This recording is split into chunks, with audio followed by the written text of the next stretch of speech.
அப்போஸ்தலர் 14:22. அப்போஸ்தலர் 14:22. சீசர்களுடைய மனதை திடப்படுத்தி விசுவாசத்திலே நிலைத்திருக்கும்படி அவர்களுக்கு புத்தி சொல்லி, நாம் அநேக உபத்திரவங்களின் வழியாய் தேவனுடைய ராஜ்யத்தில் பிரவேசிக்க வேண்டும் என்று சொன்னான்.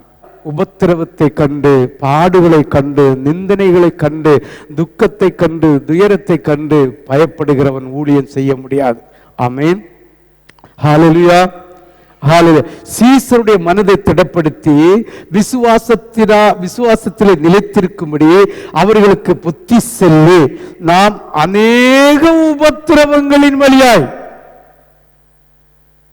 தேவனுடைய ராஜ்யத்தில் பிரவேசிக்க வேண்டும் என்று சொன்னார்கள். உபத்திரவம் இல்லாதவன் தேவனுடைய ராஜ்யத்தை பிரவேசிக்க முடியாது. என்ன உபத்திரவம் என்பதை நாம் புரிந்து கொள்ள வேண்டும். உன்னுடைய ஆராதனையை நிர்விசாரப்படுத்தினது நிமித்தம் வருகிற உபத்திரவம் அல்ல. உன்னுடைய ஜெபங்களை குறைக்கிறதுனால் வருகிற உபத்திரவம் அல்ல. உன்னுடைய சுவிசேஷம் செய்யாததினால் வருகிற உபத்திரவம் அல்ல. உன்னுடைய பாவத்தினால் வருகிற உபத்திரவம் அல்ல.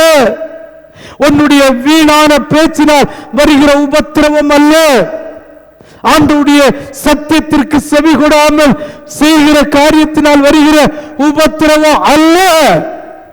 தேவனுடைய சுவிசேஷத்து நிமித்தம் கர்த்தருடைய ராஜ்யத்திலே போய் சேர வேண்டுமானால் அவருடைய சுவிசேஷத்து நிமித்தம், அவருடைய ஊழியத்து நிமித்தம், அவருடைய பாதையில் வைராக்கியமாய் இருக்கிறது நிமித்தம், அது விசுவாசியானாலும் அது ஊழியக்காரனானாலும் அந்த உபத்திரவத்தை அனுபவிக்காவிட்டால், அந்த உபத்திரவத்தை சந்தோஷமா ஏற்றுக்கொள்ளாதவன் தேவனுடைய ராஜ்யத்தை சுதந்திரிக்க முடியாது.